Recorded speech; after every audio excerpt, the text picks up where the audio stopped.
Welcome everyone. सभी लोगों का डीसी टीचर्स एकेडमी के लाइव पेज पर स्वागत है। जैसा कि आपको पता है कि हम पॉलिटी के इम्पॉर्टेंट क्वेश्चंस को डिस्कस कर रहे थे और पॉलिटी में हम डिस्कस कर रहे थे राष्ट्रपति को। ठीक है, इससे पहले हमने संसद के बारे में डिस्कस किया था। ठीक है, संसद के बाद हम आए थे राष्ट्रपति के बारे में। जैसा कि आपको पता है कि संसद के 3 अंग होते हैं, राष्ट्रपति, लोकसभा और आपकी राज्यसभा। ठीक है, तो हम राष्ट्रपति के बारे में डिस्कस कर रहे थे और 70 क्वेश्चंस तक डिस्कस कर चुके थे। वो वीडियो पड़ा हुआ है यूट्यूब पर पड़ा हुआ है। डीसी टीचर्स एकेडमी के यूट्यूब चैनल पर पड़ा हुआ है, वहाँ जाकर के आप देख सकते हो। ठीक है, उसका मैंने वहाँ डाल दिया है। तो 70 तक क्वेश्चन डिस्कस कर चुके थे। आज हम डिस्कस करेंगे क्वेश्चन नंबर 71 से। ठीक है, क्वेश्चन नंबर 71 से डिस्कस करेंगे। तो यहाँ पर देखिए, किसी भी अभियुक्त की फांसी की सज़ा को बदलने या कम करने का अधिकार किसे दिया गया है। तो यहाँ पर बात की जा रही है पावर ऑफ प्रेसिडेंट के बारे में। ठीक है, पावर ऑफ प्रेसिडेंट की बात की जा रही है। तो प्रेसिडेंट की कई सारी पावर्स होती हैं, जैसे एग्जीक्यूटिव पावर होती है, इसके अलावा लेजिस्लेटिव पावर होती है, ठीक है, फाइनेंशियल पावर होती हैं, जुडिशियल पावर होती हैं। तो अब इसमें क्या होता है, देखो, जुडिशियल कुछ पावर्स उसकी होती हैं जुडिशियल पावर। तो जुडिशियल पावर के अंतर्गत राष्ट्रपति को ये पावर दी गई है कि वो किसी भी व्यक्ति की फांसी की सजा को बदलने या कम करने का अधिकार रखता है। तो ये किसको दिया गया है? राष्ट्रपति को दिया गया है। कौन सी पावर के अंतर्गत? जुडिशियल पावर के अंतर्गत। ठीक है, जुडिशियल पावर के अंतर्गत ये बताया गया है। तो आंसर क्या होगा इसका? राष्ट्रपति आंसर हो जाएगा। क्वेश्चन बिल्कुल। रीना कुमारी जी गुड इवनिंग, शर्मा और मीरा जी ए, सुधांशु कुमार जी ए, भूपिंदर जी ए, बिल्कुल सभी लोग सही हैं। ठीक है, अब देखो, राष्ट्रपति की पावर्स के बारे में हम बात करें तो राष्ट्रपति की कुछ पावर्स और होती हैं। ठीक है, राष्ट्रपति की कुछ पावर होती हैं। कौन कौन सी पावर होती हैं? तो सबसे पहले हम बस थोड़ा सा डिस्कस करेंगे। कुछ पावर होती है उसकी लेजिस्लेटिव पावर। ठीक है, लेजिस्लेटिव पावर उसकी कुछ होती हैं। तो इसमें क्या होता है? देखो, इसमें क्या होता है, जैसे आपको पता होगा, हिंदी में इसको कहते हैं विधायी शक्तियाँ। ठीक है, विधायी शक्तियाँ कहते हैं। अब देखो, विधायी शक्तियाँ में क्या होता है, जैसे आपको पता होगा कि राष्ट्रपति क्या करता है, कुछ सदस्यों को मनोनीत करता है। कुछ सदस्यों को क्या करता है? मनोनीत करता है। कहाँ पर करता है? लोकसभा में और राज्यसभा में। तो जो मनोनीत करने वाली पावर होगी उसको हम क्या कहेंगे? लेजिस्लेटिव पावर कहेंगे, विधायी शक्तियाँ कहेंगे। ठीक है, इसके अलावा देखो, और यहाँ पर बात करें एनुअल रिपोर्ट ऑफ ऑर्गेनाइजेशन, बहुत सारी संस्थाएं होती हैं जो अपनी एनुअल रिपोर्ट किसे देती हैं? राष्ट्रपति के पास लेकर जाती हैं। जैसे यूपीएससी है, ठीक है, कैग है, फाइनेंस है, ठीक है, इसके अलावा एससी एसटी ओबीसी कमीशन है। तो बहुत सारी कमीशंस होती हैं, वो क्या करती हैं, संस्थाएं होती हैं, वो अपनी रिपोर्ट कहाँ देती हैं? राष्ट्रपति को सबमिट करती हैं। ठीक है, इसके अलावा कुछ ऑर्डिनेंस पावर भी होती हैं। अब अच्छा ये बताओ मुझे, लोकसभा में कितने सदस्यों को मनोनीत करता है राष्ट्रपति? लोकसभा में कितने मेंबर्स को मनोनीत करता है राष्ट्रपति? बताइए। तो दो एंग्लो इंडियन सदस्य होते हैं, आंग्ल भारतीय सदस्यों को मनोनीत करता है कौन? राष्ट्रपति। राज्यसभा में कितने को करता है? राज्यसभा में 12 मेंबर्स मनोनीत किए जाते हैं। ठीक है, 12 मेंबर मनोनीत किए जाते हैं। किस आर्टिकल के अंतर्गत है? आर्टिकल 80 के अंतर्गत है। ठीक है, इतनी बात ध्यान रखना। इतनी बात क्लियर हो गई। आगे हम बढ़ते हैं। अभी हम आगे बात कर लेंगे ऑर्डिनेंस की। कुछ पावर और भी होती हैं, ऑर्डिनेंस पावर भी होती हैं, जिसको हम कहते हैं अध्यादेश जारी करने की शक्ति। तो ऑर्डिनेंस पावर जो है किस आर्टिकल के अकॉर्डिंग है? तो ऑर्डिनेंस पावर जो होती है वो 123 आर्टिकल में दी गई है। इंपॉर्टेंट आर्टिकल है, ये आपको ध्यान रखना है। 123, ठीक है, आर्टिकल 123 के अंतर्गत राष्ट्रपति को पावर दी गई है अध्यादेश जारी करने की।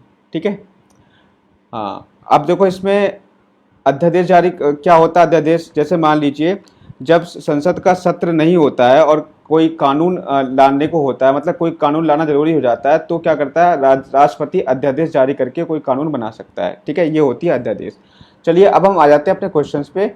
बाकी साथ साथ में कुछ डिस्कस करते रहेंगे, इंपॉर्टेंट टॉपिक को मैं एक्सप्लेन करता रहूँगा। अब यहाँ पर देखिए, राष्ट्रपति संसद के दोनों सदनों के लिए कुल कितने सदस्यों को मनोनीत कर सकता है? संसद के दोनों सदस्यों के लिए कुल कितने? अब देखो, मैंने आपको बताया 2 सदन होते हैं, एक होता है लोकसभा, एक होता है राज्यसभा। ठीक है, लोकसभा में कितने करता है? 2 करता है। राज्यसभा में कितने करता है? 12 करता है। तो 12 और 2 कितने हो गए? 14 हो गए। ठीक है, तो आंसर यहाँ पे क्या हो जाएगा? आपका आंसर हो जाएगा 14। ठीक है, 14 आंसर यहाँ पे हो जाएगा। आगे बढ़ते हैं। भारत के राष्ट्रपति को यह अधिकार प्राप्त नहीं है कि वह क्षमा प्रदान करे कि वह क्षमा प्रदान करें, ये तो है आपका अधिकार। न्यायालय के न्यायाधीश को हटाए, तो न्यायालय के न्यायाधीश को हटाने का कोई भी अधिकार राष्ट्रपति को प्राप्त नहीं होता। ठीक है, आपातकाल की घोषणा करने का अधिकार भी प्राप्त होता है और अध्यादेश जारी करने का अधिकार भी प्राप्त होता है, जो कि 123 आर्टिकल के अंतर्गत दिया गया है। ठीक है, आगे बढ़ जाते हैं। आपके कमेंट देख लेते हैं थोड़े से।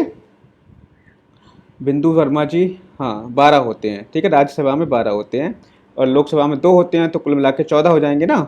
ठीक है, पूजा जी, सरिता जी, संध्या जी, शर्मा और मीला जी। आगे बढ़ते हैं, देखिए अगला क्वेश्चन पे आ जाते हैं। अगला क्वेश्चन है, देखिए किसी विधि के प्रश्न पर सर्वोच्च न्यायालय से परामर्श लेने का अधिकार किसको है? कोई विधि मतलब कोई कानून निर्माण के प्रश्न पर सर्वोच्च न्यायालय से परामर्श लेने का अधिकार किसको होता है? तो वो भी किसको होता है? राष्ट्रपति। राष्ट्रपति मतलब कानूनी सलाह ले सकता है। ठीक है, जब जैसे मान लीजिए कोई भी कानून बनता है, कोई भी कानून बनने से पहले कहाँ जाता है? राष्ट्रपति को उस पर हस्ताक्षर होते हैं। अब राष्ट्रपति को नहीं पता है कि इसमें उसको अगर कोई भी कन्फ्यूजन है तो वो क्या कर सकता है? सर्वोच्च न्यायालय के से परामर्श ले सकता है कि क्या ये कानून सही है या गलत है। ठीक है, उसको जो भी जानना हो वो जान सकता है। तो ऑप्शन नंबर यहाँ पे बी यहाँ पे सही है। भारतीय संविधान का कौन सा अनुच्छेद राष्ट्रपति को उच्चतम न्यायालय से परामर्श लेने की शक्ति प्रदान करता है? तो यह है आर्टिकल 143। ठीक है, आर्टिकल 143 है जो राष्ट्रपति को सुप्रीम कोर्ट से परामर्श लेने की शक्ति प्रदान करता है। इसके अलावा ध्यान रखना आर्टिकल 123 है, वो क्या करता है? अध्यादेश जारी करने की शक्ति प्रदान करता है। आर्टिकल 61 है, वो राष्ट्रपति पर महाभियोग लगाने की शक्ति प्रदान करता है। इतनी चीज़ें आप इसको ध्यान रखोगे, ये इंपॉर्टेंट आर्टिकल है। ठीक है, आगे बढ़ते हैं। संसद का अधिवेशन बुलाने का काम किसका है? संसद का अधिवेशन कौन बुलाता है? सभी को पता होगा, राष्ट्रपति ही संसद का अधिवेशन बुलाता है। ठीक है, चलिए आगे बढ़ते हैं। राष्ट्रपति को कौन सहाय एवं मंत्रणा देता है? कौन सहाय एवं मंत्रणा देता है? तो संघीय मंत्रिपरिषद जो होती है वो ही क्या करती है? राष्ट्रपति को मंत्रणा प्रदान करती है। जो संघीय मंत्रिपरिषद मतलब जिसमें आपका प्रधानमंत्री भी हो और भी मंत्रिमंडल होते हैं, जैसे कई सारे मंत्री होते हैं, आपको पता होगा। तो प्रधानमंत्री और उसका मंत्रिमंडल, ठीक है, उन्हीं को हम क्या कहते हैं? संघीय मंत्रिपरिषद उनको कहा जाता है। बिल्कुल, जितेंद्र कुमार जी, सरिता जी, रीना कुमारी जी, फिर है आपके सुधांशु जी, भूपेंद्र जी, रीना जी। ठीक है, बिल्कुल 76 का डी। आगे बढ़ते हैं। भारत के राष्ट्रपति ने आर्थिक संकट की घोषणा कब की थी? आर्थिक संकट की घोषणा कब की थी? तो ये आपकी अभी तक जो है हमारे इसमें फाइनेंशियल जो है संकट कभी भी नहीं आया, फाइनेंशियल क्राइसिस कभी भी जो नहीं लगाया, तो कभी नहीं इसका आंसर होगा। ठीक है, कभी नहीं इसका आंसर होगा, ये चीज़ आपको ध्यान रखना है।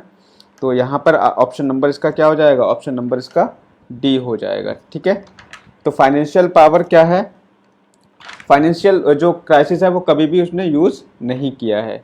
आगे बढ़ते हैं। देखो, इमरजेंसी पावर वैसे आपकी 3 होती हैं। जो हमारी इमरजेंसी पावर हैं वो आपकी 3 होती हैं। एक तो होती है नेशनल इमरजेंसी, जिसको हम राष्ट्रीय आपातकाल कहते हैं। नेशनल इमरजेंसी जिसको हम राष्ट्रीय आपातकाल कहते हैं, वो आपकी आर्टिकल 352 में आती है। राष्ट्रीय आपातकाल 352 में आता है। एक होती है हमारी स्टेट इमरजेंसी, राज्य आपातकाल। ठीक है, राज्य आपातकाल इसमें 352 में 4 जोड़ दीजिए, 356 आर्टिकल में आता है। नेशनल इमरजेंसी, राष्ट्रीय आपातकाल 352। इसके अलावा हम बात करें स्टेट इमरजेंसी जो होती है वो आपके आर्टिकल 356 में आती है, 4 आप जोड़ दो इसमें। इसके अलावा एक आती है फाइनेंशियल इमरजेंसी, वित्तीय आपातकाल। तो वित्तीय आपातकाल किस में आता है सर? 360 में आता है। अब बस आप 4 जोड़ते जाओ, 352 से स्टार्ट करो राष्ट्रीय से, राष्ट्रीय पर राज्य पे आ जाओ, और राज्य पे आने के बाद में आप सीधे किस पे आ जाओगे? फाइनेंशियल इमरजेंसी, जो कि आर्टिकल 360 में दी गई है। ये आपको ध्यान रखना है। अच्छा, ये जो फाइनेंशियल इमरजेंसी पावर हैं, हमारी आपातकालीन शक्तियां हैं, कहाँ से ली गई हैं? किस देश के संविधान से ली गई हैं? तो जर्मनी के संविधान से ली गई हैं। ये आपको ध्यान रखना है। ठीक है, जर्मनी के संविधान से ली गई हैं। ठीक है, तो ये चीज़ आपको ध्यान रखना है। इमरजेंसी पावर हमारी 3 होती हैं। ठीक है, कभी कभी आपसे ना आर्टिकल भी पूछ लेता है। 1 मिनट क्यों नहीं रहा है? ओके, हाँ यहाँ पे देखिए, विदेशों को भेजे जाने वाले विभिन्न संसदीय प्रतिनिधि मंडलों के लिए व्यक्तियों का नामांकन निम्नलिखित में से कौन करता है? तो यहाँ पे नामांकन की बात की जा रही है, तो ऑब्वियस सी बात है, नामांकन कौन करता है? राष्ट्रपति ही करता है। ठीक है, जो विदेशों को जितने भी संसदीय प्रतिनिधि मंडल के लिए व्यक्तियों का नामांकन किया जाता है, विदेशों को भेजे जाने वाले, उनका कौन करता है? राष्ट्रपति ही करता है। ये चीज़ ध्यान रखना। आगे बढ़ते हैं। भारत के निम्नलिखित में से किस मुख्य न्यायाधीश ने कुछ समय तक भारत के राष्ट्रपति के रूप में कार्य किया था? तो वो कौन से थे? वो आपके थे न्यायमूर्ति एम हिदायतुल्ला। ठीक है, न्यायमूर्ति एम हिदायतुल्ला, ये ध्यान रखना, ये एक ऐसे न्यायमूर्ति थे जिन्होंने कुछ समय तक राष्ट्रपति के रूप में भी कार्य किया था। ठीक, जितेंद्र कुमार गौतम जी, अमृत हरमान जी, शर्मा उर्मिला जी, जितेंद्र कुमार गौतम, भूपेंद्र भूपी, रीना जी, संध्या सिंह राजपूत जी। 79 का सी राष्ट्रपति सही है। ठीक है, निम्नलिखित में से कौन राष्ट्रपति का कार्य नहीं करता है? कौन राष्ट्रपति का कार्य नहीं है, सॉरी, कौन सा राष्ट्रपति का कार्य यहाँ पर नहीं होगा? तो पहला है लोकसभा का सत्र बुलाना, हाँ बुला सकता है। लोकसभा का विघटन भी अगर करना चाहे तो कर सकता है। ठीक है, इसके अलावा देखो लोकसभा का सत्रावसान भी करना, किसी सत्र के अंतर्गत लोकसभा की बैठकें आहूत करना, तो ये आपका नहीं है। ठीक है, तो लोकसभा की बैठकें आहूत नहीं करता है ये। ठीक है, आहूत कौन करता है? आपका लोकसभा अध्यक्ष जो होता है वही उसको करता है। ठीक है, तो ऑप्शन नंबर डी यहाँ पर नहीं होगा, 81 का डी। आगे देखें, विदेशी अगला का जो क्वेश्चन है हमारा वो हमारा है, विदेशी देशों के सभी राजपूतों का कमिश्नरों के प्रत्यय पत्र किसके द्वारा प्राप्त किए जाते हैं? तो यहाँ पर आपका है राष्ट्रपति आंसर। ठीक है, जो विदेशी देशों के सभी राजदूतों का जो कमिश्नरों के प्रत्यय पत्र हैं, जितना भी विदेश का काम होता है, कोई भी फॉरेन में जा रहा है या आ रहा है, सब किसके द्वारा होता है? आपके राष्ट्रपति के द्वारा होता है। तो यहाँ पे क्या होगा? राष्ट्रपति यहाँ पे आंसर हो जाएगा। आगे बढ़ते हैं, राष्ट्रपति किस विधेयक को पुनर्विचार के लिए नहीं लौटा सकता? किस विधेयक को पुनर्विचार के लिए नहीं लौटा सकता? तो वो होता है आपका धन विधेयक। ठीक है, धन विधेयक जो होता है राष्ट्रपति उसको पुनर्विचार के लिए नहीं लौटा सकता, तो धन विधेयक उसको पास ही करना पड़ता है। आगे बढ़ते हैं, यदि राष्ट्रपति द्वारा किसी विधेयक को पुनर्विचार के लिए लौटाया जाता है तो वह किस वीटो का प्रयोग करता है? वह किस वीटो का, यहाँ वीटो पावर की बात की जा रही है, तो वो निलंबनकारी वीटो का प्रयोग करता है। ठीक है, किस वीटो का प्रयोग करता है? निलंबनकारी वीटो का प्रयोग करता है। अब यहाँ पे देखो वीटो की बात आ गई ना, तो थोड़ी सी हम वीटो पावर्स की बात कर लेंगे। तो राष्ट्रपति के पास, अगर यहाँ पे नीचे पेज हो, ठीक है, यहाँ पे बात करते हैं, राष्ट्रपति के पास जो वीटो पावर्स होती हैं, जो वीटो पावर्स हैं वो आपकी 3 वीटो पावर्स हैं। एक तो आपकी कौन सी हो जाएगी? Absolute veto power, absolute veto power जिसको हम कहते हैं आत्यंतिक वीटो शक्ति। ठीक है, एक आपकी होती है सस्पेंसिव वीटो पावर, और एक आपकी होती है पॉकेट वीटो पावर। ठीक है, एक होती है पॉकेट वीटो पावर। तो देखो एब्सोल्यूट वीटो पावर में क्या होता है, यदि राष्ट्रपति के पास कोई बिल आता है तो राष्ट्रपति उसको सीधे सीधे मना कर सकता है। सीधे सीधे मना कर देना वो कहलाती है एब्सोल्यूट वीटो पावर। ठीक है, भारत के राष्ट्रपति को 3 वीटो पावर प्राप्त हैं। एब्सोल्यूट वीटो पावर में क्या होता है, यदि राष्ट्रपति के पास कोई बिल गया तो उसको वो डायरेक्टली मना कर सकता है। ठीक है, आगे देखिए, और देखिए जैसे इसका प्रयोग कहाँ किया गया था? एब्सोल्यूट वीटो पावर का कहाँ प्रयोग किया गया? इसका प्रयोग किया गया था जो पेप्सो जो बिल आया था, ठीक है, पेप्सो बिल जो पास हुआ था, तो इसका प्रयोग किया था डॉक्टर राजेंद्र प्रसाद ने। डॉक्टर राजेंद्र प्रसाद ने इस वीटो पावर का प्रयोग किया था, किसका? एब्सोल्यूट वीटो पावर का। कहाँ पे किया था? जो पेप्सो बिल आया था, पेप्सो मतलब जो आपके Patiala and east Punjab state union का जो बिल था उसका प्रयोग किया, उसमें प्रयोग किया गया था किसका? ये एब्सोल्यूट पावर का प्रयोग किया था किसने? डॉक्टर राजेंद्र प्रसाद ने किया था। ये चीज़ ध्यान रखना है। ठीक है, आगे देखिए, एक होती है सस्पेंसिव वीटो पावर। ठीक है, तो इसमें क्या होता है, बिल एक टाइम के लिए पुनर्विचार के लिए वापस भेज सकता है, लेकिन गवर्नमेंट उसे पास करे या ना करे। ठीक है, मतलब कहने का मतलब ये होता है कि इसमें क्या करता है, जो सस्पेंसिव वीटो पावर होती है उसमें क्या करता है, राष्ट्रपति बिल को दोबारा से एक बार पुनर्विचार के लिए भेज सकता है। ठीक है, अब क्या होता है, अब जब सरकार के पास जाएगा, लोकसभा राज्यसभा में जाएगा, अब लोकसभा राज्यसभा उसको परिवर्तन करे या ना करे वो उनके हाथ में है। अगर दोबारा भेज दिया राष्ट्रपति के पास में, तो वो उसको वो बिल पास ही करना पड़ेगा। ठीक है, ये हो गई आपकी सस्पेंसिव वीटो पावर, ये सस्पेंसिव वीटो पावर हो गई। ठीक है, आगे देखिए, एक पावर और होती है इसकी, pocket veto power. Pocket veto power का मतलब क्या है? सहमति दे या ना दे, अर्थात वह कुछ अनिश्चित काल के लिए उसको अपने पास रख सकता है। ठीक है, कुछ अनिश्चित काल के लिए उस विधेयक को अपने पास रख सकता है राष्ट्रपति। किसमें?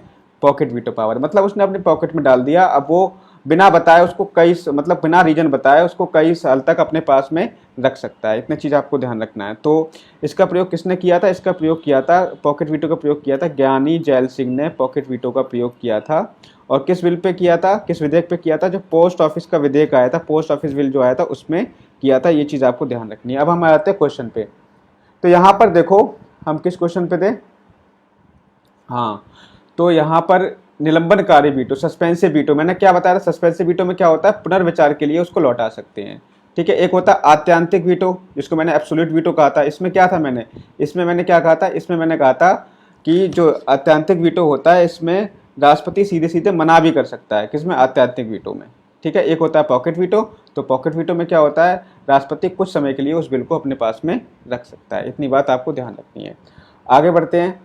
राष्ट्रपति निम्न में से किस सूची के विषय पर अध्यादेश जारी कर सकता है? किस सूची के विषय पर अध्यादेश जारी कर सकता है? तो संघ व समवर्ती सूची दोनों के विषय पर अध्यादेश जारी कर सकता है। तो राइट आंसर इसका क्या होगा? डी होगा, ठीक है। और बाकी जो राज्य सूची पर होता है वो राज्य सूची पर कौन करता है? राज्यपाल करता है। राष्ट्रपति किस सूची के विषयों पर अध्यादेश जारी नहीं कर सकता? किस सूची के विषय पर अध्यादेश जारी नहीं कर सकता? राज्य सूची के विषय पर। राज्य सूची के विषय पर कौन करता है? आपका राज्यपाल ही करता है, ठीक है। आगे बढ़ जाते हैं। निम्नलिखित में से किस परिस्थिति में राष्ट्रपति अध्यादेश जारी नहीं कर सकता? किस परिस्थिति में राष्ट्रपति अध्यादेश जारी नहीं कर सकता? तो देखो, जब केवल राज्यसभा ही सत्र में हो, केवल लोकसभा ही सत्र में हो, जब दोनों सत्र में हो। तो देखो, जब दोनों सत्र में हो तभी वो अध्यादेश जारी नहीं कर सकता। अध्यादेश जारी करने का मतलब क्या है कि जब लोकसभा और राज्यसभा दोनों सत्र में ना हो, ठीक है, या कोई एक सत्र में हो, तो जब इमरजेंसी जब कानून बनाना होता है, कोई इमरजेंसी लेकर के आनी होती है, तो जाकर के अध्यादेश जारी करता है कौन? राष्ट्रपति। लेकिन जब अध्यादेश जारी करने के 6 महीने के बाद उसको फिर दोनों लोकसभा और राज्यसभा में उसको पारित कराना होता है। ये भी चीज़ आपको ध्यान रखनी है, ठीक है। चलिए आगे बढ़ते हैं, अगला देखते हैं। जब कोई विधेयक संसद के द्वारा पारित हो जाता है तो राष्ट्रपति को अधिकार है कि वह उसे जब कोई विधेयक संसद द्वारा पारित हो जाए तो राष्ट्रपति को क्या क्या अधिकार दिए जाते हैं? तो राष्ट्रपति को क्या अधिकार? संशोधित कर सकता है? नहीं सर। अस्वीकार कर सकता है? नहीं। अपने पास के लिए अनिश्चित काल के लिए नहीं रख सकता अनिश्चित काल के लिए। किसमें है ये? आपकी पॉकेट वीटो पावर में पॉकेट वीटो का यूज़ करके रख सकता है। पुनर्विचार के लिए यहाँ पर भेज सकता है, हाँ, पुनर्विचार के लिए यहाँ पर भेज सकता है, ठीक है। किसमें आपका भेजेगा? पुनर्विचार के लिए? तो यहाँ पर हम बात करें तो आपका जो सस्पेंसिव वीटो होता है, ठीक है, सस्पेंसिव वीटो जो होता है, सस्पेंसिव मतलब आपका निलंबनकारी वीटो का यूज़ करके पुनर्विचार के लिए भेज सकता है। आगे बढ़ जाते हैं, एक बार आपके कमेंट देख लें। सुधांशु जी, संध्या जी, अपिल ठाकुर जी, अमृत हरमन जी, रीना जी, सुनंदा जी, सभी लोग सही आंसर दे रहे हैं। आगे बढ़ते हैं, देखिए क्वेश्चन नंबर 89 पर आते हैं। क्वेश्चन नंबर 89, भारत के राष्ट्रपति संसद के दोनों सदनों को प्रथम सत्र के प्रारंभ में कब संबोधित करते हैं? तो यहाँ पे ऑप्शन आपका क्या हो जाएगा? प्रतिवर्ष एक तो संबोधित करते हैं, और लोकसभा के लिए प्रत्येक आम चुनाव के बाद भी राष्ट्रपति का संबोधन होता है। तो ए और बी यहाँ पे दोनों आंसर होंगे, ये चीज़ आपको ध्यान रखनी है, ठीक है। अगले क्वेश्चन पर आ जाते हैं। अगला क्वेश्चन है, संविधान के अनुच्छेद 124 के अंतर्गत राष्ट्रपति निम्नलिखित में से क्या कर सकता है? तो यहाँ पर 124 आर्टिकल की बात की जा रही है। तो मैंने बताया था सर्वोच्च न्यायालय के न्यायाधीशों की जो नियुक्ति है वो किसके अंतर्गत है? 124 के अंतर्गत है, ठीक है। तो ऑप्शन नंबर यहाँ पे बी सही हो जाएगा। आगे देखिए, किसी मृत्युदंड पाए अपराधी को क्षमादान करने की शक्ति किसको प्राप्त होती है? तो obvious सी बात है, तो यहाँ पे जो शक्ति प्राप्त होगी वो केवल राष्ट्रपति को प्राप्त होती है। क्षमादान करने की जो शक्तियाँ होती हैं वो केवल सिर्फ और सिर्फ किसे प्राप्त होती हैं? केवल राष्ट्रपति को ही प्राप्त होती हैं।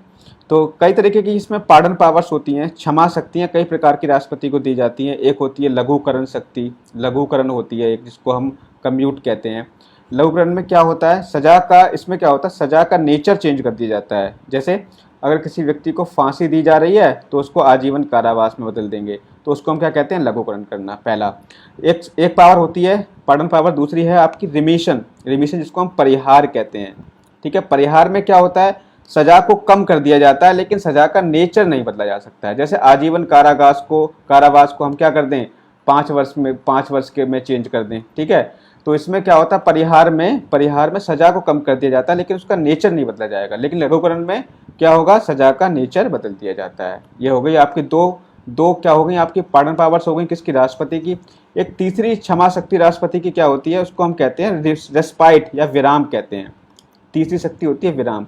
इसमें क्या होता है, किसी विशेष परिस्थिति आने पर सजा का नेचर चेंज कर दिया जाता है और सजा कम भी की जा सकती है। जैसे कोई गर्भवती महिला है कोई, ठीक है, तो इस केस में क्या किया जा सकता है, सजा के नेचर को चेंज भी किया जा सकता है और उसकी सजा कम भी की जा सकती है। तो उसको हम कहते हैं रेस्पाइट या विराम। इसके अलावा चौथा होता है आपका रिप्राइव। रिप्राइव मतलब प्राविलंबन, ये चौथी पावर होती है, चौथी क्षमा शक्ति होती है। इसमें क्या होता है, प्राविलंबन में जो डेथ सेंटेंस होता है, मतलब जो जब मृत्युदंड की फाइल राष्ट्रपति के पास जाती है किसी व्यक्ति की, तो राष्ट्रपति के पास जब तक फाइल रहेगी, जब तक राष्ट्रपति उस फाइल पर साइन नहीं करेगा, तब तक उस व्यक्ति को फांसी नहीं दे सकते। तो ये इसको हम कहते हैं प्राविलंबन। प्राविलंबन का मतलब उसकी थोड़ी सी फांसी की सजा को मतलब थोड़ा लेट कर दिया जाता है। लास्ट शक्ति होती है, एक होती है उसकी पार्डन पावर, पार्डन, ठीक है, पार्डन क्षमा करना, बिल्कुल क्षमा करना, मतलब कहने का मतलब यह है कि जो सजा है उसको बिल्कुल समाप्त कर देना, तो ये कहलाती है पार्डन पावर, ठीक है। तो ये किसको प्राप्त है, केवल राष्ट्रपति को ही प्राप्त है। आगे बढ़ते हैं। अप्रत्याशित व्ययों की पूर्ति के लिए निम्नलिखित में से कौन भारत की आकस्मिक निधि से धन निकाल सकता है, तो राष्ट्रपति, ठीक है। जो अप्रत्याशित व्यय मतलब क्या होता है, जो मतलब पहले से कोई निर्धारित व्यय नहीं हो लेकिन जरूरी है उस धन को निकालना, ठीक है, देश के लिए, तो कौन निकाल सकता है, राष्ट्रपति ही निकाल सकता है। आगे देखते हैं, निम्नलिखित में से कौन सा अधिकार भारत के राष्ट्रपति को प्राप्त नहीं है। कौन सा अधिकार भारत के राष्ट्रपति को प्राप्त नहीं है। उच्चतम न्यायालय, उच्च न्यायालय के न्यायाधीशों को नियुक्ति करना, ये तो आपका प्राप्त है। उच्चतम न्यायालय तथा उच्च न्यायालय के अधिकारों को हस्तगत करने का, तो ये अधिकार प्राप्त नहीं है, ठीक है। बाकी सब प्रधानमंत्री और अन्य मंत्री को नियुक्ति कौन करता है, राष्ट्रपति ही करता है। संसद के अधिवेशन का आहूत करने और सत्तावसान करने का अधिकार भी किसको है, आपके राष्ट्रपति को ही है। किन किन परिस्थितियों में राष्ट्रपति संसद का संयुक्त अधिवेशन आहूत कर सकते हैं, तो किन किन परिस्थितियों में कर सकते हैं, तो आपका ये क्या होगा, एक सदन के द्वारा पारित विधेयक को दूसरे सदन के द्वारा रद्द कर देना। जैसे कोई विधेयक आया तो लोकसभा में पारित हो गया, राज्यसभा में पारित नहीं हो पाया, तो इस स्थिति में क्या करेगा राष्ट्रपति, क्या करेगा, दोनों के संयुक्त अधिवेशन को बुलाएगा, ठीक है। तो ये भी सही है आपका। एक सदन द्वारा विधेयक में प्रस्तावित संशोधन दूसरे सदन द्वारा स्वीकार न किए जाना, इस स्थिति में भी दोनों का संयुक्त अधिवेशन बुला सकता है। या एक सदन द्वारा विधेयक की प्राप्ति के 6 माह तक कोई कार्रवाई ना करना, तो तब भी मतलब यह है, कोई जैसे कोई लोकसभा में पारित होने के बाद राज्यसभा के पास चला गया, राज्यसभा उसको 6 माह तक उसने उस पर कोई कार्रवाई नहीं की, तब राष्ट्रपति क्या करेगा, दोनों का संयुक्त अधिवेशन बुलाएगा। तो ये भी सही है, इसका मतलब सभी सही है। ऑप्शन नंबर यहाँ पर डी आपका सही है, ठीक है। आगे बढ़ते हैं। किसी संस्तुति के आधार पर भारत का राष्ट्रपति भारत की आकस्मिक निधि से धन व्यय कर सकता है, ठीक है। तो ये इसका अभी तक इसमें जो है कोई भी ऐसी चीज़ नहीं है, किसी भी संस्तुति की जरूरत नहीं होती है राष्ट्रपति को, ठीक है। आकस्मिक निधि से कभी भी वो व्यय कर सकता है, कोई भी संस्तुति की जरूरत नहीं होती, ये चीज़ आपको ध्यान रखना है। आगे बढ़ते हैं, एक बार कमेंट देख लें। अमृत, हरमान जी, सुधांशु जी, रीना जी, सभी लोग सही आंसर दे रहे हैं। आगे बढ़ते हैं। संविधान के किस अनुच्छेद के अंतर्गत राष्ट्रपति संघीय मंत्रिपरिषद की सलाह मानने के लिए बाध्य है, तो वो है आपका आर्टिकल 74। आर्टिकल 74 के अंतर्गत राष्ट्रपति जो संघीय मंत्रिपरिषद होती है, जिसमें आपके प्रधानमंत्री और अन्य जो है मंत्री होते हैं, तो उनकी सलाह मानने के लिए बाध्य है, किसमें, अनुच्छेद 74 के अंतर्गत। युद्ध तथा भारत पर आक्रमण होने की स्थिति में कौन अंतिम रूप से आक्रमणकारी के विरुद्ध युद्ध की घोषणा कर सकता है, तो ये भी ऑब्वियस सी बात है, आंसर क्या होगा इसका, राष्ट्रपति को ही यह अधिकार होता है युद्ध की घोषणा करने का। भारतीय संविधान के अनुसार भारत के राष्ट्रपति का यह कर्तव्य है कि वे निम्नलिखित में किसको संसद के पटल पर रखवाएं, किसको संसद के पटल पर रखवाएं। तो यहाँ पर देखो, संघ वित्त आयोग के सिफारिशों को, ये बिल्कुल सही है आपका। लोक लेखा समिति के प्रतिवेदन को, ये अभी यहाँ पर जो है राष्ट्रपति का कर्तव्य नहीं है। नियंत्रक महालेखा परीक्षक के प्रतिवेदन को, हाँ ये है इसका आंसर सही। राष्ट्रीय अनुसूचित जाति आयोग के प्रतिवेदन को, मतलब मैंने आपको क्या बताया था, मैंने आपको ये बताया था कुछ इसकी लेजिस्लेटिव पावर्स होती हैं, ठीक है। तो कुछ लेजिस्लेटिव पावर्स का मतलब क्या होता है, कुछ संस्था होती हैं जो अपनी एनुअल रिपोर्ट किसको देती हैं, राष्ट्रपति को देती हैं। तो कौन कौन सी होती है, यूपीएससी हो गई, यूनियन पब्लिक सर्विस कमीशन हो गई, कैग हो गई, ठीक है। इसके अलावा फाइनेंस कमीशन है, एससी एसटी कमीशन है, ओबीसी कमीशन है, लैंग्वेज कमीशन है, माइनॉरिटी कमीशन है। ये सारी अपनी रिपोर्ट कहाँ देंगी, राष्ट्रपति को देंगे। तो यहाँ पर 1 3 4 आंसर सही हो जाएगा, केवल 1 3 4, ठीक है। आगे हम आ जाते हैं अगले क्वेश्चन पे। अगला क्वेश्चन देख क्या है यहाँ पे, निम्नलिखित में से किस परिस्थिति में राष्ट्रपति आपातकाल की उद्घोषणा कर सकता है। आपातकाल की उद्घोषणा किस परिस्थिति में कर सकता है।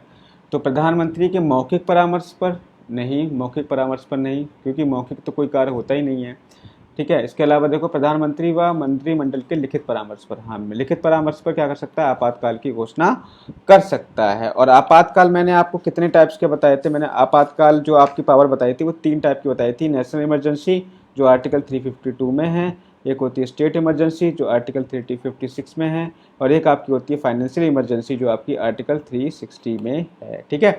आगे बढ़ते हैं। भारतीय संविधान का निम्नलिखित में से कौन सा अनुच्छेद भारत के राष्ट्रपति में अध्यादेश जारी करने की शक्ति प्रदान करता है। तो ये कितना हो जाएगा, आर्टिकल 123 में आपको कई बार आपको बता चुका हूँ।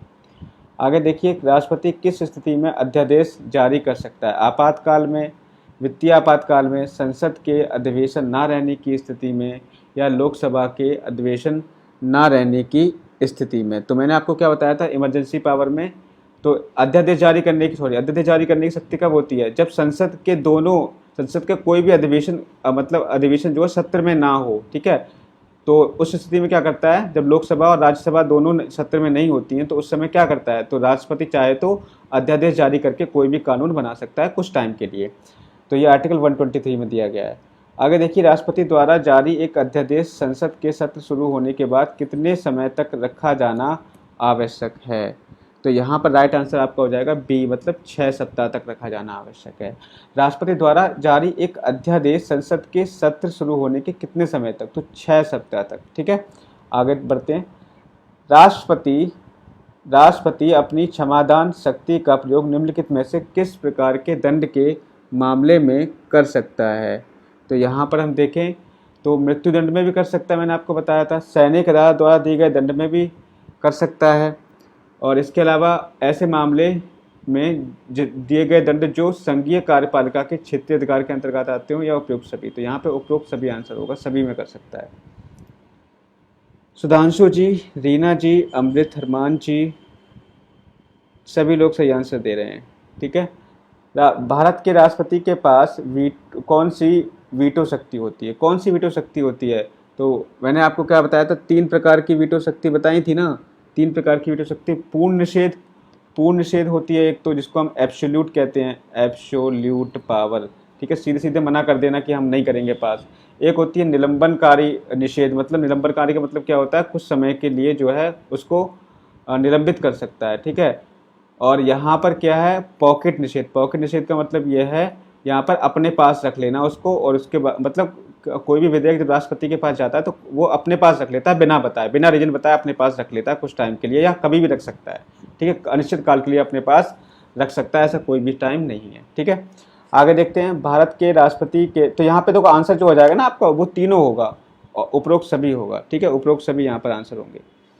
आगे बढ़ते हैं। भारत के राष्ट्रपति ने जिस एकमात्र मामले में वीटो शक्ति का प्रयोग किया था, किस एकमात्र मामले में वीटो शक्ति का प्रयोग किया था। तो मैंने आपको बताया था ना, जो इंडियन पोस्ट ऑफिस वाला जो आया था, मैंने आपको जिसको पावर्स बताई थी इसकी, तो पावर्स मैंने जब बताई थी तो मैंने आपको बताया था कि जो पॉकेट वीटो का प्रयोग सबसे पहले किसने किया था, ज्ञानी जैल सिंह ने किया था। किसमें किया था, पोस्ट ऑफिस बिल के मामले में किया था। तो ऑप्शन नंबर यहाँ पे सी सही होगा, ज्ञानी जैल सिंह ने किया था, ठीक है। आगे बढ़ते हैं। राष्ट्रपति को लोकसभा में किन 2 सदस्यों को मनोनीत करने का अधिकार होता है। तो एंग्लो इंडियन जो होते हैं उनको मनोनीत करने का अधिकार होता है। राष्ट्रपति और उपराष्ट्रपति की अनुपस्थिति में कौन कार्यभार ग्रहण करेगा। मैंने कहा था राष्ट्रपति ना हो तो उपराष्ट्रपति करेगा, उपराष्ट्रपति ना हो तो सर्वोच्च न्यायालय का जो मुख्य न्यायाधीश होता है वो करता है। अगर सर्वोच्च न्यायालय का मुख्य न्यायाधीश भी नहीं हो तो सर्वोच्च न्यायालय का जो वरिष्ठ न्यायाधीश होता है वो करता है। इतनी बात आप ध्यान रखना, ठीक है। आगे बढ़ते हैं। लोकसभा द्वारा पारित विधेयक यदि राष्ट्रपति लोकसभा को पुनर्विचार के लिए लौटाता है और लोकसभा उसे पूर्ववत पास करके राष्ट्रपति को भेज देती है तो राष्ट्रपति विधेयक को क्या कर सकता है? राष्ट्रपति विधेयक को पुनः लौटा सकता है, पुनः स्पष्टीकरण मांग सकता है, अनुमति देगा या सुप्रीम कोर्ट की अनुमति लेगा। तो यहाँ पर देखो, मैंने आपको ये बताया था कि एक बार विधेयक जो है लोकसभा द्वारा पारित विधेयक, यदि राष्ट्रपति लोकसभा को एक बार क्या करेगा, लोकसभा ने कोई विधेयक पारित कर दिया फॉर एग्जांपल मान लीजिए, ठीक है। अब लोकसभा ने भेज दिया किसके पास? राष्ट्रपति के पास भेज दिया कि जाओ, मतलब राष्ट्रपति के पास हस्ताक्षर के लिए भेज दिया। राष्ट्रपति ने क्या किया? पुनर्विचार के लिए लौटा दिया। राष्ट्रपति ने कहा कि इस पर एक बार आप जो है पुनर्विचार कर लीजिए, कोई इसमें मिस्टेक वगैरह तो नहीं है, एक बार आप और देख लीजिए। फिर लोकसभा ने क्या किया? उसको देखने के बाद में दोबारा से राष्ट्रपति के पास भेज दिया। दोबारा से राष्ट्रपति के पास चला गया तो एक बात ध्यान रखना, राष्ट्रपति को अनुमति देनी ही पड़ेगी। तो यहाँ पे ऑप्शन नंबर क्या सही होगा? सी सही होगा। आगे देखिए, अध्यादेश जारी करने का अधिकार राष्ट्रपति को कौन सा अधिकार है? जो अध्यादेश जारी करने का जो अधिकार है राष्ट्रपति के लिए, वो कौन सा अधिकार है? तो यहाँ पर अधिकार कौन सा है? विधायी, लेजिस्लेटिव पावर होती है जो अध्यादेश जारी करने का अधिकार होता है। तो ठीक है, जो देखो अब विधायी शक्तियों में कौन कौन से अधिकार आते हैं? एक तो आपके जो मेंबर्स को नॉमिनेट करता है राष्ट्रपति, सदनों में मनोनीत करता है सदस्यों को, वो आपकी विधायी शक्तियाँ होती हैं। एनुअल रिपोर्ट ऑफ ऑर्गेनाइजेशन, मतलब संस्थाओं की जो वार्षिक रिपोर्ट राष्ट्रपति को दी जाती है वो भी उसकी विधायी शक्तियाँ होती हैं। ऑर्डिनेंस पावर जो होती हैं वो भी विधायी शक्तियों के अंतर्गत आती हैं। और अध्यादेश जारी करने की और इसके वीटो पावर्स जो होती हैं वो भी किसके अंतर्गत आती हैं? विधायी शक्तियों के अंतर्गत आती हैं। ठीक है, तो मोनिका चौधरी जी, रीना कुमारी जी, सुधांशु कुमार जी, महेशानंद जी, सभी लोग सही आंसर दे रहे हैं। आगे आते हैं अगले क्वेश्चन पे। अगला क्वेश्चन देखिए, निम्नलिखित में से कौन सा राष्ट्रपति के निर्वाचन का भाग है? कौन सा राष्ट्रपति के निर्वाचन का भाग है परंतु उसके महाभियोग अधिकरण का भाग नहीं है? मतलब ये है, मैंने क्या बताया था? मैंने आपको ये बताया था कि राष्ट्रपति का जब निर्वाचन होता है तो राष्ट्रपति के निर्वाचन में कौन कौन भाग लेता है? राष्ट्रपति के निर्वाचन में लोकसभा के सदस्य, राज्यसभा के सदस्य और जो राज्यों की विधानसभाएं होती हैं उनके सदस्य, जो निर्वाचित सदस्य होते हैं वो भाग लेते हैं। लेकिन जो मनोनीत सदस्य होते हैं वो भाग नहीं लेते। किसमें? निर्वाचन में। निर्वाचन में वो भाग नहीं लेते। ये मैं आपको बता चुका हूँ पहले वाले वीडियो में, यूट्यूब पर जाकर के आप देख सकते हो उसको। ठीक है, इसके अलावा अब बात आती है महाभियोग की। तो महाभियोग जब होता है, राष्ट्रपति को जब हटाया जाता है, तो हटाने के लिए एक चीज़ ध्यान रखना, हटाने के लिए सिर्फ और सिर्फ लोकसभा और राज्यसभा के जो सदस्य होते हैं वही भाग लेते हैं, विधानसभा के सदस्य भाग नहीं लेते। तो ये ऑप्शन नंबर इसका क्या सही हो जाएगा? ऑप्शन नंबर सी सही हो जाएगा। ठीक है, देखो मैंने क्या बताया, आप एक चीज ध्यान रख लो, राष्ट्रपति के निर्वाचन में आपके लोकसभा, राज्यसभा और राज्यों की विधानसभा के निर्वाचित सदस्य भाग लेंगे, लेकिन मनोनीत सदस्य भाग नहीं लेंगे। इतनी बात आपको क्लियर हो गई। अब यहाँ पर देखो, अब बात आती है महाभियोग। महाभियोग का मतलब है हटाना। हटाने के लिए कौन भाग लेगा? हटाने के लिए भाग विधानसभा, राज्यों की विधानसभा भाग नहीं लेती है। कौन कौन भाग लेता है सर? लोकसभा और राज्यसभा के जो निर्वाचित सदस्य और मनोनीत सदस्य दोनों भाग लेते हैं। हटाने के लिए मनोनीत भी आ जाते हैं। ठीक है, तो ये चीज आपको ध्यान रखना है। आगे बढ़ जाते हैं। राष्ट्रपति के उम्मीदवार के लिए क्या आवश्यक नहीं है? तो देखो क्या आवश्यक नहीं है, देखो एक तो ये आपकी हो गई कि वो उसकी आयु जो होनी चाहिए वो 35 वर्ष तो होनी चाहिए। ठीक है, 35 वर्ष तो उसकी आयु होनी चाहिए। दूसरी चीज़ है पढ़ा लिखा हो। देखो पढ़ा लिखा होने के बारे में ऐसी कोई भी बात नहीं की गई है पढ़े लिखे होने की, तो यही ऑप्शन आपका सही नहीं है। सांसद चुने जाने की योग्यता रखता हो, हाँ ये बिल्कुल सही है। देश का नागरिक हो, ये भी बिल्कुल सही है। ठीक है, तो ये चीज़ आपको ध्यान रखना है, पढ़ा लिखा होना ये जरूरी नहीं है। किसके लिए? राष्ट्रपति के लिए। राष्ट्रपति के निर्वाचन में राज्य का मुख्यमंत्री मतदान के लिए पात्र नहीं होता है। राज्य का मुख्यमंत्री मतदान के लिए पात्र नहीं होता है यदि वह राज्य के विधानमंडल में उच्च सदन का सदस्य हो। कहने का मतलब यह है, देखो मैंने क्या बताया, राष्ट्रपति के निर्वाचन में कौन कौन भाग लेता है? लोकसभा के निर्वाचित सदस्य, राज्यसभा के निर्वाचित सदस्य और राज्यों की विधानसभाओं के निर्वाचित सदस्य। लेकिन जो विधान परिषद होती हैं उनके सदस्य भाग नहीं लेते। और विधानमंडल का उच्च सदन क्या होता है? विधानमंडल के उच्च सदन को हम कहते हैं विधान परिषद, और निम्न सदन क्या होता है? उसको हम कहते हैं विधानसभा। तो विधान परिषद के सदस्य जो है राष्ट्रपति के निर्वाचन में भाग नहीं ले सकते। ये चीज आपको ध्यान रखना है। तो ऑप्शन नंबर यहाँ पे क्या सही होगा? सी सही होगा। ये चीज ध्यान रखनी है। ठीक है, इतनी बात आप समझ गए? बिल्कुल। महेश आनंद जी, अमृत हरमान जी, रीना कुमारी जी, दांशु कुमार जी, ये सभी लोग सही आंसर दे रहे हैं। तो एक चीज़ देखो, अभी सभी लोग एक बार क्या करें, इस पोस्ट को लाइक कर दें, एक बार सभी लोग इस पोस्ट को लाइक कर दें, और डीसी टीचर्स एकेडमी जो मेरा यूट्यूब चैनल है उस पर उसको जा करके सब्सक्राइब कर ले। वहीं पर आपको डेली लाइव क्लास मिलेंगी, ठीक है, डेली लाइव क्लास आपको वहीं मिलेंगी। डीसी टीचर्स एकेडमी सर्च करोगे आप यूट्यूब पर, तो वहाँ जा करके आप उसको सब्सक्राइब कर लेना, तो वहीं पर आपको डेली लाइव क्लासेस मिलेंगी, ठीक है। चलिए आगे बढ़ते हैं। भारत के राष्ट्रपति के पद से संबंधित निम्नलिखित में से कौन सा कथन सही नहीं है? तो यहाँ पर देखो, राष्ट्रपति के पद की बात की जा रही है, तो कौन सा कथन सही नहीं है, ठीक है, तो नेगेटिव है ये, तो हमें नहीं है यहाँ पे पता करना है। तो यहाँ पर देखो, राष्ट्रपति को विशेष मामलों में किसी अपराधी को क्षमादान की शक्ति प्राप्त है, हाँ ये बिल्कुल सही है, क्षमादान कर सकता है। राष्ट्रपति अध्यादेश प्रख्यापित तब भी कर सकता है जब संसद सत्र में हो, ठीक है, ये भी बिल्कुल सही है, ये सही नहीं है। अध्यादेश जो है तभी कर सकता है जब संसद सत्र में ना हो, अगर संसद सत्र में है तो अध्यादेश जारी नहीं कर सकता, ठीक है। अध्यादेश का मतलब क्या है, एक तरीके से इमरजेंसी कानून है जो कि 123 आर्टिकल में दिया गया है, ठीक है, ये चीज ध्यान रखना। वो तभी जारी कर सकता है जब संसद सत्र में ना हो, तो ये ऑप्शन आपका गलत हो जाएगा, नहीं पूछ रहा है ना। कौन सा कथन यहाँ पर कथन सही है, सॉरी मैं यहाँ पे नेगेटिव समझ रहा हूँ, ये मैं नेगेटिव यहाँ पे समझ रहा हूँ, एक मिनट रुकिए। भारत के राष्ट्रपति के पद से संबंधित निम्नलिखित में से कौन सा कथन सही है, ये सही है की बात कर रहा है, ठीक है। तो यहाँ पर देखो, राष्ट्रपति को विशेष मामलों में किसी अपराधी को क्षमादान की शक्ति है, किसी क्षमादान की शक्ति प्राप्त है किसी विशेष मामलों में। तो देखो मैं आपको बता दूं, जो हर एक मामले में नहीं है, फांसी की शक्ति जो होती, फांसी की सजा होती है, उसको हम क्या कर सकते हैं, कम कर सकते हैं, क्षमा भी कर सकते हैं, लेकिन कोई विशेष मामलों में इसको क्षमादान की शक्ति प्राप्त नहीं होती, तो ये ऑप्शन आपका गलत हो जाएगा।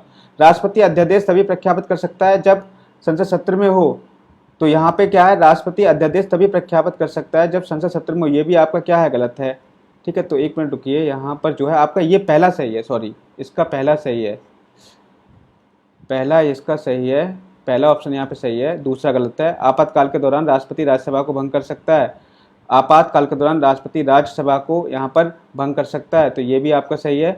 और देखो, राष्ट्रपति को आंग्ल भारतीय समुदाय से 2 लोकसभा में सदस्य निर्वाचित करने की शक्ति प्राप्त है, ये भी आपका सही है। तो आपका 2 गलत है, तो आपको ऑप्शन नंबर डी यहाँ पे सही हो जाएगा, ठीक है, ये चीज़ ध्यान रखना। क्षमादान की शक्ति प्राप्त है, ये भी सही है आपका, लेकिन अध्यादेश जो है तभी जारी कर सकता है जब संसद सत्र में ना हो, तो ये आपका गलत हो जाएगा, बाकी सब आपके सही होंगे, ठीक है, ये चीज़ ध्यान रखना। तो 115 का यहाँ पे क्या हो जाएगा, 115 का डी हो जाएगा, ठीक है। आगे बढ़ते हैं। भारत एक गणतंत्र है, इसका अर्थ क्या है? तो मैंने क्या बताया, गणतंत्र का मतलब क्या होता है, गणतंत्र का मतलब यह है कि भारत का जो भी राजा होगा, मतलब जो भी प्रधानमंत्री होगा, जो भारत पर शासन करेगा, वो जनता के द्वारा ही चुना जाएगा, ठीक है। तो कहने का मतलब यह है कि भारत में वंशानुगत शासन नहीं होगा, वंशानुगत शासन यहाँ पर नहीं होगा, ये चीज़ ध्यान रखना। वंशानुगत मतलब राजा का बेटा पहले राजा हुआ करता था ना, वो अब यहाँ पे खत्म हो गया जब से गणतंत्र लागू यहाँ पर हुआ है। आगे देखते हैं। भारत में राष्ट्रपति चुना जाता है किसके द्वारा, बताइए, जनता के द्वारा, संसद सदस्यों द्वारा, राज्यसभा सदस्यों द्वारा, निर्वाचित सांसदों व विधानसभा सदस्यों द्वारा। तो यहाँ पे ऑप्शन नंबर क्या होगा, डी सही होगा। इसमें क्या करते हैं, सांसद और राज्यों के विधानसभा के सदस्य द्वारा इसका निर्वाचन किया जाता है, ठीक है। आनुपातिक प्रतिनिधित्व प्रणाली के आधार पर इसका निर्वाचन किया जाता है, इसको हम अप्रत्यक्ष प्रणाली भी कहते हैं, जनता द्वारा अप्रत्यक्ष रूप से। मतलब यह है कि जनता चुनती है किसको, लोकसभा सदस्यों, राज्यसभा सदस्यों को, लेकिन राष्ट्रपति कौन चुनता है, राष्ट्रपति लोकसभा के सदस्य और विधानसभा के सदस्य द्वारा चुना जाता है, तो इनडायरेक्टली जो है जनता ही चुनती है। आगे देखते हैं। भारत के राष्ट्रपति के निर्वाचन के संदर्भ में निम्नलिखित कथनों पर विचार कीजिए। तो यहाँ पर देखो, प्रत्येक एमएलए का वोट का मूल्य अलग अलग राज्य में अलग अलग होता है, ये बिल्कुल आपका सही है। प्रत्येक एमएलए का वोट जो होता है अलग अलग राज्यों में अलग अलग होता है, ठीक है। इसके अलावा देखो, लोकसभा के सदस्यों के वोट का मूल्य राज्यसभा के सदस्यों के वोट के मूल्य से यहाँ पर अधिक होता है, तो ऐसा जरूरी नहीं है। तो यहाँ पर ऑप्शन नंबर क्या हो जाएगा, 2 सही हो जाएगा, सॉरी केवल 1 सही हो जाएगा, तो केवल 1 यहाँ पर राइट आंसर होगा, केवल 1 राइट आंसर होगा, ठीक है। आगे बढ़ते हैं। राष्ट्रपति के चुनाव में विवाद होने पर किसकी सलाह ली जाती है? तो चुनाव जब विवाद हो जाता है चुनाव में, तो सीधे कहाँ जाता है मैटर, वो सुप्रीम कोर्ट जाता है, option number C, supreme court में जाता है। भारत के राष्ट्रपति का प्रतिमाह वेतन कितना होता है? तो वेतन कितना होता है यहाँ पे, 5 लाख जो है वेतन या भी प्रतिमाह यहाँ पर राष्ट्रपति को मिलता है, ठीक है। ये चीज़ ध्यान रखना। आगे बढ़ते हैं। नामांकन के समय राष्ट्रपति पद के उम्मीदवार को जमानत के तौर पर कितना रखना होता है? तो 15,000 रुपये जमानत के तौर पर रखने होते हैं। राष्ट्रपति को पेंशन के रूप में आजीवन कितना रुपया प्रति वर्ष मिलता है पेंशन के रूप में? तो लगभग कितना मिलता है आपका? 30 लाख रुपये पेंशन के रूप में आजीवन प्रति वर्ष मिलता है। ठीक है, आगे देखिए। भारत का राष्ट्रपति किसका एक अभिन्न अंग है? तो मैंने बताया था संसद का जो है एक अभिन्न अंग होता है। भारत का राष्ट्रपति संसद का अभिन्न अंग होता है। एक विधेयक जो संसद में प्रस्तुत किया जाता है कौन सी क्रिया के बाद अधिनियम बन जाता है? तो अधिनियम कब बनता है? जब राष्ट्रपति उस पर हस्ताक्षर कर देता है। हस्ताक्षर होने के बाद में वो क्या बन जाता है? अधिनियम बन जाता है। मतलब क्या है? राष्ट्रपति उसको अपनी सहमति दे दे। जब राष्ट्रपति एवं उपराष्ट्रपति का पद खाली हो तो कौन शासन करेगा? तो मैंने क्या बताया था, जो भारत का मुख्य न्यायाधीश होगा वो उस पर शासन करेगा। कब? जब राष्ट्रपति है। जब राष्ट्रपति नहीं है तो कौन करेगा? उपराष्ट्रपति करेगा। उपराष्ट्रपति नहीं है तो भारत का मुख्य न्यायाधीश करेगा। भारत का मुख्य न्यायाधीश भी नहीं है तो उस समय कौन करेगा? जो सुप्रीम कोर्ट का जो वरिष्ठ न्यायाधीश होगा वो शासन करेगा। ठीक है, सभी लोग एक बार लाइक कर देंगे। आगे बढ़ते हैं। भारत के निम्नलिखित राष्ट्रपतियों में से कौन एक कुछ समय के लिए गुट निरपेक्ष आंदोलन के महासचिव भी थे? कौन गुट निरपेक्ष आंदोलन के महासचिव थे? तो ज्ञानी जैल सिंह। ज्ञानी जैल सिंह थे। इन्होंने सबसे पहले वीटो पावर का यूज़ किया था। किस पे किया था? Post office bill pay. ठीक है, आगे बढ़ते हैं। भारत के प्रथम मुस्लिम राष्ट्रपति कौन थे? भारत के प्रथम मुस्लिम राष्ट्रपति कौन थे? तो भारत के प्रथम मुस्लिम राष्ट्रपति थे डॉक्टर जाकिर हुसैन। डॉक्टर जाकिर हुसैन जो थे भारत के प्रथम मुस्लिम राष्ट्रपति थे। ठीक है, ये चीज़ आपको ध्यान रखनी है। अच्छा, भारत के पहले राष्ट्रपति कौन थे? तो डॉक्टर कौन थे? डॉक्टर राजेंद्र प्रसाद थे। ठीक है, कब बने थे? 1952 में बने थे। ठीक है, उसके बाद में दोबारा कौन बना? फिर से 1957 में चुनाव होंगे 5 साल बाद, फिर से कौन बने? डॉक्टर राजेंद्र प्रसाद बने। तो डॉक्टर राजेंद्र प्रसाद सबसे ज़्यादा शासन करने वाले राष्ट्रपति थे। ये चीज़ आपको ध्यान रखनी है। कौन? डॉक्टर राजेंद्र प्रसाद 2 बार चुने गए थे। उन्होंने 10 साल तक राष्ट्रपति रहे थे। इसके बाद देखेंगे हम आपके 1962 में जब चुनाव हुए तो कौन आ गए? Doctor S Radhakrishnan. Doctor S Radhakrishnan 1962 में आ गए थे। फिर उसके बाद आपके आए थे डॉक्टर जाकिर हुसैन। डॉक्टर जाकिर हुसैन कौन से थे? तीसरे थे। ठीक है, तीसरे थे। पहले डॉक्टर राजेंद्र प्रसाद, दूसरे आपके थे डॉक्टर एस राधाकृष्णन, तीसरे थे डॉक्टर जाकिर हुसैन। चौथे की बात कर लें तो चौथे थे हमारे वीवी गिरी। ठीक है, चौथे कौन थे? वीवी गिरी। ठीक है, और वर्तमान में अभी कौन है आपके? वर्तमान में आपके कौन है? आपके रामनाथ कोविंद हैं। वर्तमान में रामनाथ कोविंद है। ठीक है, ये चीज़ आपको ध्यान रखना है। आगे बढ़ते हैं। अगला क्वेश्चन है, भारत के राष्ट्रपति का निर्वाचन एक निर्वाचक मंडल द्वारा किया जाता है। ये निर्वाचक मंडल निम्नलिखित में से किनके सदस्यों से मिलकर बना होता है? तो मैंने आपको क्या बताया था?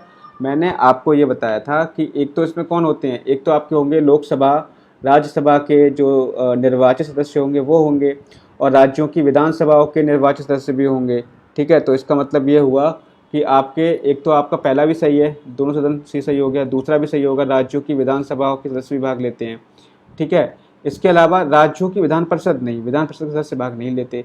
इसके अलावा जो जिन ऐसी जो हमारी यूनियन टेरिटरीज़ हैं, ऐसे केंद्र शासित प्रदेश है जहाँ पर आपकी विधानसभा हैं, जैसे कौन कौन सी हैं? दिल्ली है एक यूनियन टेरिटरीज जो, इसमें क्या है? आपकी विधानसभा है। और पुदुचेरी में भी क्या है? विधानसभा है। तो इसकी विधानसभा के सदस्य भी भाग लेते हैं। तो यहाँ पर कौन कौन से भाग लेंगे? संसद के दोनों सदन मतलब लोकसभा राज्यसभा के निर्वाचित सदस्य भाग लेंगे, राज्यों की विधानसभा के निर्वाचित सदस्य भाग लेंगे। इसके अलावा जिन जिन यूनियन टेरिटरीज में केंद्र शासित प्रदेशों में क्या है? विधानसभा है। कौन कौन से में है? दिल्ली में है, पुदुचेरी में है। इनके निर्वाचित सदस्य भी भाग लेंगे। तो यहाँ पर आपका आंसर अब आप देख लो कौन सा हो जाएगा? 1, 2, 4। 1, 2, 4 कमेंट देख लेते हैं आपके। सुधांशु कुमार जी, रीना कुमारी जी। ठीक है, बस 2 ही लोग अब यहाँ पे अमृत हरमान जी। ठीक है, चलो आगे बढ़ते हैं। लाभ के पद का निर्णय कौन करता है? लाभ के पद का निर्णय कौन करता है कि कौन सा लाभ का पद है, कौन सा लाभ का पद नहीं है? तो कौन करता है? संघीय संसद करती है। ठीक है, संघीय संसद करती है। तो यहाँ पर आप देखो, निम्नलिखित में से किसी भौगोलिक क्षेत्र को अनुसूचित क्षेत्र घोषित करने का संवैधानिक अधिकार किसको मिला हुआ है? तो ये मिला हुआ है आपके राष्ट्रपति को। ठीक है, वो किसी भी भौगोलिक क्षेत्र को अनुसूचित क्षेत्र घोषित कर सकता है। भारतीय संविधान के 70वें संशोधन द्वारा भारत के राष्ट्रपति के चुनाव में जिन 2 केंद्र शासित प्रदेशों को भाग लेने का अधिकार है, तो कौन कौन से? दिल्ली और पुडुचेरी है, क्योंकि दिल्ली में विधानसभा है, आपकी पुडुचेरी में भी क्या है? विधानसभा है। ठीक है, आगे बढ़ते हैं। भारतीय गणतंत्र का वह कौन सा राष्ट्रपति था जो सदा भारतीय धर्मनिरपेक्षता को सर्वधर्म समभाव कहता रहा? कौन सा राष्ट्रपति था? तो वो थे सर आपके डॉक्टर एस राधाकृष्णन, दूसरे नंबर के राष्ट्रपति थे ये। ठीक है, कब बने थे ये आपके बने थे 1962 में। डॉक्टर जाकिर हुसैन कब बने थे? 1967 में बने थे। डॉक्टर राजेंद्र प्रसाद तो आपके 2 बार बन चुके हैं। और अगर बात करें आपके ज्ञानी जैल सिंह कब बने थे? 1982 में ज्ञानी जैल सिंह बने थे। ठीक है, एक बार जिन लोगों ने लाइक नहीं किया वो लाइक कर देंगे इस पेज को, और जिन्होंने अभी तक इस पेज को फॉलो नहीं किया तो वो फॉलो कर लें, क्योंकि जब भी मैं लाइव आऊँगा तो आपको लाइव अपडेट मिलती रहेगी। बाकी DC टीचर्स अकेडमी मेरा यूट्यूब चैनल है, DC टीचर्स अकेडमी, आप उसको जा कर के एक बार सब्सक्राइब जरूर कर लें। सब्सक्राइब कर लेंगे तो मैं डेली लाइव जो आता हूँ ना वो DC टीचर्स अकेडमी पे लाइव आता हूँ। फेसबुक पेज पे तो मैं कभी कभी लाइव आऊँगा। ठीक है, तो ये चीज़ ध्यान रखना। डेली लाइव के लिए आप जो है मेरे यूट्यूब चैनल से ज़रूर जुड़ जाएँ। ठीक है, तो चलिए फिर स्टार्ट है। आगे अगला क्वेश्चन देखिए, भारत के सरकार का संवैधानिक अध्यक्ष कौन होता है? सरकार का संवैधानिक अध्यक्ष होता है आपका राष्ट्रपति। ठीक है, राष्ट्रपति सरकार का संवैधानिक अध्यक्ष होता है। आगे बढ़ते हैं, देखिए भारत के पहले राष्ट्रपति के रूप में डॉक्टर राजेंद्र प्रसाद का चुनाव किया गया था। डॉक्टर राजेंद्र प्रसाद का चुनाव संविधान सभा के द्वारा किया गया था। कब हुए थे ये? 1952 में हुए थे। इसके बाद दोबारा से भी ये बने हैं। दोबारा से कब बने हैं ये आपके? 1957 में इनका दोबारा से चयन किया गया है। ये चीज़ आपको ध्यान रखनी है। आगे बढ़ जाते हैं। तो पहला जो चुनाव हुआ था वो निर्वाचक या भारतीय जनता द्वारा या किसी निर्वाचक मंडल के द्वारा नहीं हुआ था, वो जो हुआ था आपकी संविधान सभा के द्वारा किया गया था। ये चीज़ ध्यान रखनी है। आगे बढ़ते हैं, अगला देखिए क्वेश्चन क्या है। अगला क्वेश्चन है, यदि भारतीय उपराष्ट्रपति अपना त्यागपत्र देने का निर्णय करते हैं तो वे अपना त्यागपत्र किसे संबोधित करेंगे? भारत का उपराष्ट्रपति। तो उपराष्ट्रपति जो है किसको देता है? ध्यान रखना, राष्ट्रपति को देता है। राष्ट्रपति भी किसको देगा? राष्ट्रपति उपराष्ट्रपति को देगा। ठीक है, राष्ट्रपति किसको देगा? उपराष्ट्रपति को। और उपराष्ट्रपति अगर देना चाहे तो किसको देगा? राष्ट्रपति को। ये दोनों एक दूसरे को ही देते हैं, ये चीज़ ध्यान रखना। आगे देखते हैं, भारत के प्रथम राष्ट्रपति कौन थे? प्रथम राष्ट्रपति आपको सभी को पता है, डॉक्टर राजेंद्र प्रसाद थे। राष्ट्रपति निर्वाचित होने की न्यूनतम आयु कितनी है? 35 वर्ष है। ये मैं आपको पहले बता चुका हूँ, आप जाकर के यूट्यूब पर मेरा वीडियो देख सकते हैं। ठीक है, आगे देखिए, भारत का राष्ट्रपति अनुपातिक प्रतिनिधित्व पद्धति के आधार पर एकल संक्रमणीय मत द्वारा निर्वाचित होता है। इसका निहितार्थ क्या है? इसका निहितार्थ क्या है? तो इसका निहितार्थ यह है कि इसमें क्या है, इसके निर्वाचन में जो है संसद के सदस्य, जितने भी निर्वाचित संसद के सदस्य हैं और राज्य के विधानसभा के सदस्य होते हैं, उनकी मतों की संख्या क्या होती है? अलग अलग होती है। ठीक है, उनकी मतों की संख्या क्या होती है? अलग अलग होती है। मतों की जो वैल्यू भी क्या होती है? उनकी अलग अलग होती है। ठीक है, सांसद के मत की वैल्यू अलग होगी और जो राज्य के विधानसभा के जो सदस्य होंगे उनकी मतों की वैल्यू अलग होगी। तो इसका मतलब क्या होता है? एकल संक्रमणीय मत द्वारा निर्वाचित होना। तो ए ऑप्शन यहाँ पे सही है। आगे बढ़ते हैं, भारत के राष्ट्रपति पर महाभियोग लगाने का अधिकार किसको है? कौन भारत के राष्ट्रपति पर महाभियोग लगा सकता है? तो संसद के दोनों सदनों को, लोकसभा को भी और राज्यसभा को भी।